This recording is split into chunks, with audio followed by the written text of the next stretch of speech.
मेरा नाम है Rajat and you are watching India's number 1 Hindi gay story channel. दोस्तों, कहानी को शुरू करने से पहले मैं आप सभी से चाहूंगा कि आप वीडियो को लाइक कीजिए, कमेंट करिए और चैनल को सब्सक्राइब जरूर करिए। ठीक है। गांव की शोभा, पक्षियों की चहचहाहट, हवाओं में सरसों के खेतों की महक। बड़े से घर का दरवाजा खुलता है और रमेश चाचा, जिनकी उम्र 25 साल, सख्त मिजाज, सादा सफेद कुर्ता पैजामा पहने भारी आवाज में चिल्लाते हैं, अंशुल उठ जा रे, सुबह हो गई, सूरज सर पे आ चुका है। दूसरी तरफ 15 साल का दुबला पतला अंशुल बिस्तर पर कुनमुना रहा था। उसके चेहरे पर मासूमियत लेकिन डर भी था। रमेश चाचा गांव के बड़े जाने माने इंसान थे। उनका मानना था जिंदगी में अनुशासन होना बहुत जरूरी है, क्योंकि एक अनुशासित व्यक्ति कुछ भी हासिल कर सकता है। प्यार और भावनाओं के लिए उनके जीवन में कोई भी जगह नहीं थी। अपने भाई और भाभी के निधन के बाद अंशुल की जिम्मेदारी उनके कंधों पर आ गई थी, लेकिन रमेश का सख्त स्वभाव अंशुल को उनसे दूर कर रहा था और साथ ही उसे डरपोक भी बना रहा था। चाचा के साथ रहकर अंशुल इतना ज्यादा डर रहा था कि वो अपने दिल की बात उनसे कह नहीं पा रहा था। वो उनमें जिस प्यार को तलाश रहा था वो उन्हें दे नहीं पा रहे थे, पर वो क्या करते, वो बड़े ही इस तरह से हुए थे। उनके बड़े भाई और भाभी, उन्होंने तो उन्हें कब का छोड़ दिया था। माता जी का ख्याल रखते रखते ना जाने कब वो इतने बड़े हो गए कि उनके अंदर की सारी भावनाएं खत्म हो गई थी और माता जी भी चल बसी। और अंशुल को वो नहीं चाहते थे कि उसके साथ ऐसा कुछ हो जैसा उनके साथ हुआ। वो हमेशा चाहते थे कि अंशुल एक बहुत कामयाब व्यक्ति बने। समय तेजी से बीत रहा था। चाचा स्टेशन पर खड़े थे ट्रेन के इंतजार में। उनकी उम्र थोड़ी बढ़ गई थी, पर चेहरा, सर के बाल, सब कुछ आज भी बिल्कुल पहले की तरह था। आंखों में वही ठहराव था। ट्रेन का इंजन छुक छुक छुक छुक करके चलता चला आ रहा था और चाचा की धड़कनें बढ़ रही थीं। 10 साल बीत गए थे, अब जाकर अंशुल आ रहा था। अंशुल को डिसिप्लिन करने के लिए उन्होंने उसे हॉस्टल भेज दिया था। वहां से पढ़ाई पूरी करके उसकी नौकरी लग गई और फिर वो शहर में जाकर रहने लगा। पर जो वो नहीं भूला वो था चाचा की डांट में छिपा हुआ उनका प्यार। जैसे जैसे वो बड़ा होता गया वो समझता गया कि आखिर चाचा उससे कितना प्यार करते थे। वो तो बस उसका भला करना चाहते थे, जिसमें वो उस पर इतनी सख्ती करते थे। अंशुल 25 साल का, हैंडसम, आत्मविश्वास से भरा हुआ, एकदम फिट लड़का, अपनी वेस्ट और एक शर्ट में शर्ट की बटनें खोल रखी थी, जिससे उसकी चौड़ी छाती दिख रही थी, चौड़े कंधे, गहरी आंखें और एक ऐसी मुस्कान के साथ ट्रेन से नीचे उतरा जो दिल को छू जाए। रमेश उसे देखते ही ठिठक गए। अरे, ये वही मेरा छोटा अंशुल है क्या? उन्होंने एक बार खुद से ही पूछ लिया। अंशुल आगे बढ़कर रमेश के पैर छूता है। चाचा, मैं वापस आ गया हूं आपके लिए, उसने मुस्कुराते हुए कहा। रमेश की आंखों में गर्व और एक अजीब सी बेचैनी का मिला जुला मिश्रण था। अंशुल अब रमेश के लिए सिर्फ भतीजा नहीं रहा था। उसके हर हाव भाव, उसकी हर बात रमेश को अपनी ओर खींचने लगी थी। उसकी शर्ट की खुली बटनें देख रमेश ने उसे डांटा और बोला, ये बटनें क्यों खुली हैं तुम्हारी? अंशुल ने मुस्कुराते हुए कहा, क्या करूं चाचा, बहुत गर्मी लग रही थी और यहां आकर तो और भी गर्मी लग रही है। ये कहते हुए उसने अपनी शर्ट निकाल दी। अब वो सिर्फ जिम वेस्ट में था। लाल कलर की बनियान उसकी छाती से चिपकी हुई उसके बदन को उभार रही थी और वो बहुत ज्यादा सुंदर लग रहा था। प्लेटफॉर्म पे ज्यादातर लोग उसे ही घूर रहे थे क्योंकि उसकी बॉडी एकदम फिट थी और जिम जाकर उसने क्या गजब की बॉडी बनाई थी। इसे देख तो रमेश चाचा भी अंदर से हिल चुके थे। घर पहुंचे। रमेश ने खाना बनाया हुआ था। खाना लगाया। अंशुल ने खाना खाया और बोला, आज भी आपके हाथों में वही स्वाद है जो पहले होता था। रमेश ने कहा, खाना खाओ, खाते समय बोलते नहीं। लेकिन अंशुल वो कहाँ चुप रहने वाला था। उसने कहा, और आज भी आप उतने ही बेदर्द हो जितने पहले थे। जब देखो डांटते ही रहते हो। अरे मैं क्या इतना बिगड़ा हुआ हूं चाचा, बताओ ना। रमेश चुप हो गए, कुछ नहीं बोले और अपना खाना खाके इंतजार में रहे कि कब अंशुल का खाना खत्म हो और उसकी थाली लेकर वो किचन में जाएं और बर्तन को धो पाएं। अंशुल ने जैसा ही अपना खाना खत्म किया, चाचा ने उसे थाली मांगी। अंशुल ने चाचा की भी थाली उठा ली और बोला, अब मैं आ गया हूं ना, मैं रखूंगा ना आपका ख्याल। चाचा अंदर से तो बड़े खुश हुए सुनकर, पर फिर भी उन्होंने कहा, ना ना तू ना कर, मैं करूंगा ना। और अंशुल से थाली ले ली। रसोई में जाकर उन्होंने बर्तनों को धोया। अंशुल उन्हें देख रहा था। वो सोच रहा था कि क्या करके वो चाचा के दिल में जगह बनाए, कैसे वो उनके अंदर छुपे हुए सॉफ्ट कॉर्नर को जगा सके जिसे ना जाने चाचा कब का मार चुके हैं। उसके बाद रमेश खेत के लिए जा रहा था। इतने में अंशुल बोला, चाचा कहाँ जा रहे हो? रमेश बोला, यार खेत पे जा रहा हूं, काम तो करना ही होगा ना। रमेश की टोन तो अभी भी चेंज हो ही नहीं रही थी और ये चीज अंशुल को अंदर से खाए जा रही थी कि आखिर चाचा का मिजाज हर समय बिगड़ा ही क्यों रहता है। उसने सोचा कि आज तो वो इनका मिजाज बदल के ही रहेगा।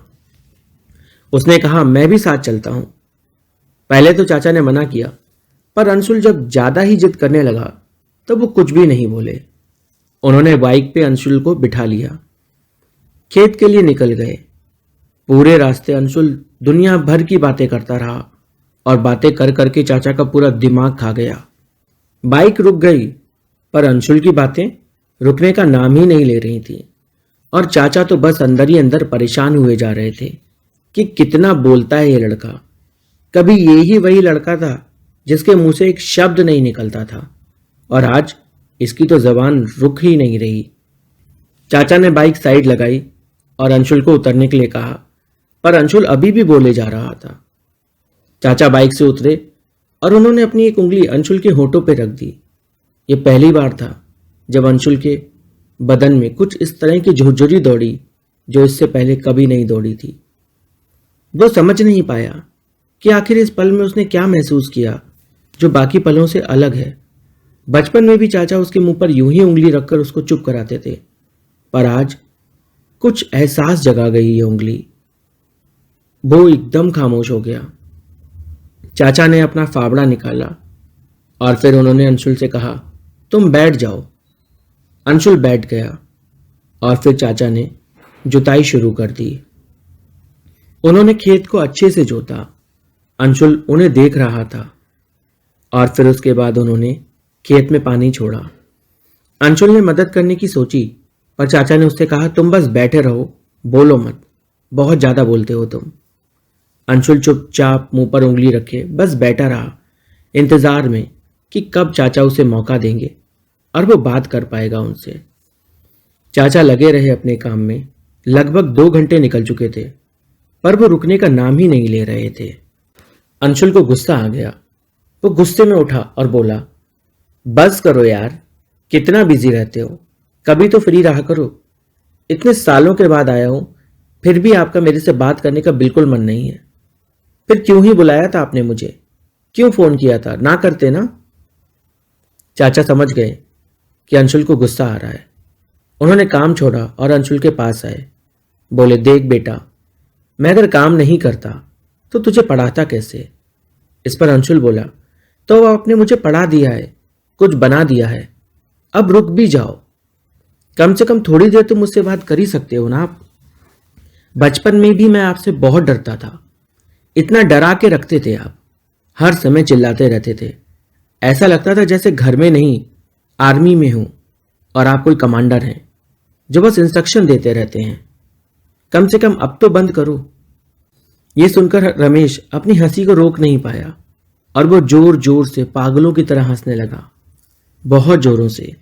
और ये देखकर अंशुल भी हंस पड़ा।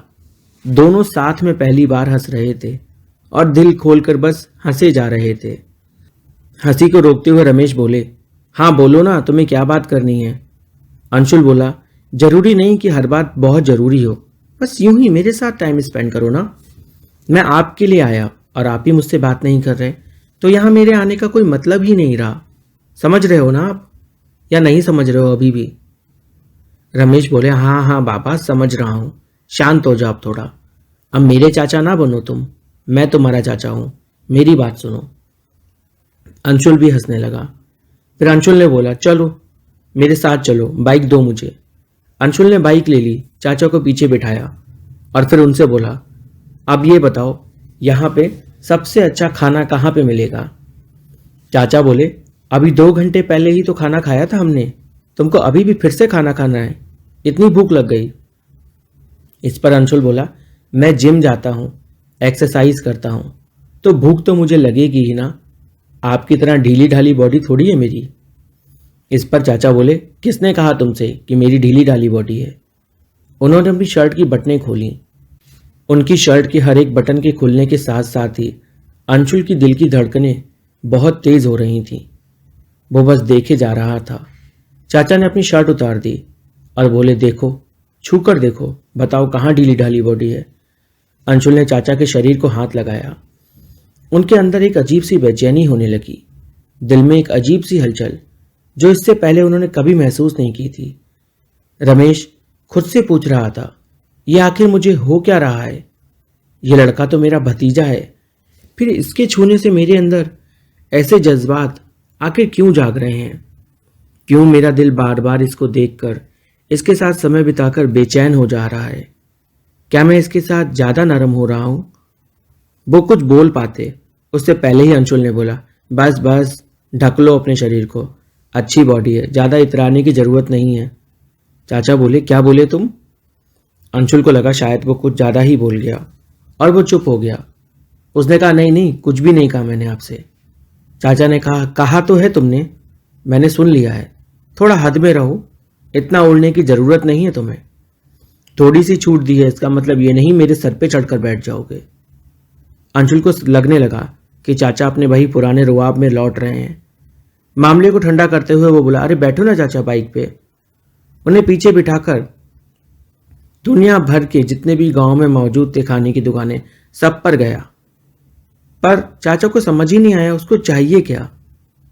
उन्होंने फिर अंशुल को रोकते हुए कहा, क्या ढूंढ रहे हो दुकान में खाने को? पहले मुझे तुम ये बताओ, तब तो मैं तुम्हें खिला पाऊंगा ना। इस पर अंशुल बोला, मैं कुछ ऐसा ढूंढ रहा हूं जो आपको पसंद हो, और वो मुझे मिल नहीं रहा। चाचा ने कहा, ऐसा तुम क्या ढूंढ रहे हो जो मुझे पसंद हो? तो अंशुल बोला, मैं ढूंढ रहा हूं दुकानों पर कुछ ऐसा जिससे आपका मन खुश हो जाए और आप मुझे प्यार करें, ना कि डांटें। रमेश बोला, मैं तुमसे प्यार करता हूं तुम्हारी परवाह, तुम्हें डांटता भी तुम्हारे भले के लिए ही हूं। इस पर अंशुल ने कहा, मुझे पता है, पर इतना सख्त होने की आपको जरूरत नहीं, हम दोस्त भी तो बन सकते हैं। कम से कम कभी कभी जिंदगी में कभी तो मुस्कुरा के मुझसे बात करिए। एक आदत तो कम से कम आप बदल लीजिए मेरे लिए, अब तो मैं आपके साथ हूं। रमेश उसे देखते ही बोला, बस करो, कितना ओवर बोलते हो, इतना भी बोलने की जरूरत नहीं है। चलो अब तुम कह रहे हो तो तुम्हारे साथ हंस के ही बात करूंगा। और उसने फिर उसके बाद अंशुल को गुदगुदी करना शुरू कर दिया। अंशुल बाइक चला रहा था, पर उसका बैलेंस बार बार बिगड़ रहा था चाचा की गुदगुदी करने की वजह से।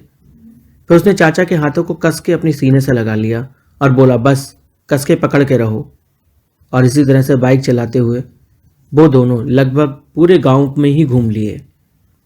रमेश दिल ही दिल बड़ा खुश हो रहा था और अंशुल भी अंदर से बहुत खुश था कि उसका रिश्ता हो भी रहा है तो किससे, उसके उन चाचा से जो हमेशा गुस्से में रहते थे।